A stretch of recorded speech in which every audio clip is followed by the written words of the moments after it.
Voici Okamura Yasuji, commandant en chef de l'armée expéditionnaire de Chine du Japon. Il y a 80 ans, il a signé les actes de capitulation inconditionnelle du Japon. Mais il ne pouvait pas comprendre pourquoi les bombardiers et les canons ont échoué à écraser les milliers et fusils de la Chine. Le Japon se vantait de conquérir la Chine en 3 mois, mais il a rencontré une résistance farouche de 14 ans et a vu son rêve démesuré se briser. Qu'est-ce qui a fait la victoire des Chinois? C'était le dévouement total à la patrie. C'était la bravoure face à une invasion impitoyable. C'était une foi inflexible. Et la vérité la plus simple, mais la plus essentielle de toutes, le mal ne saurait triompher de la justice, les ténèbres ne sauraient éclipser la lumière, et la régression ne saurait arrêter le progrès.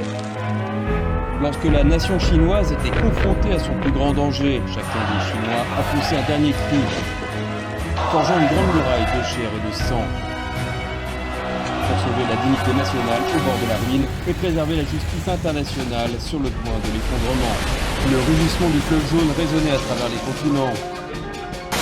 Les volontaires des forces aériennes soviétiques fendaient le ciel comme des aigles. Les tigres volants américains ont ouvert le corridor aérien. D'innombrables amis étrangers ont versé leur sang sur le théâtre principal oriental de la Seconde Guerre mondiale, écrivant un chapitre glorieux de l'histoire de la lutte antifasciste de l'humanité.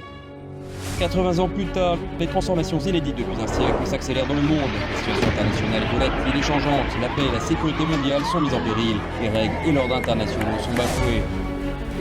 Nous pouvons prévenir que sur la voie du grand renouveau de la nation chinoise, il y a des vents violents, voire des tempêtes féroces. N'a jamais fait défaut au peuple chinois, c'est une colonne vertébrale, morale, robuste. Il y a 80 ans, se nourrissant de racines d'herbe et dormant sur la terre gelée, les soldats chinois ont repoussé les envahisseurs au dessein funeste. La Chine d'aujourd'hui, portée par les ailes du progrès et de la prospérité économique, affiche la dynamique d'un dragon et démontre une unité inébranlable.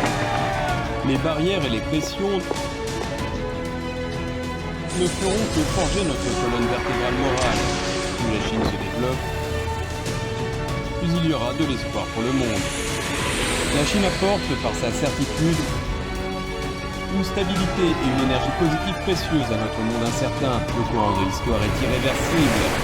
Ceux qui le suivent prospèrent et ceux qui s'y opposent sont emportés. Devons-nous retourner à la loi du plus fort pour porter le véritable multilatéralisme? Plus de 1,4 milliard de Chinois demeurent résolus et tous les hommes éclairés au monde ont un choix à faire.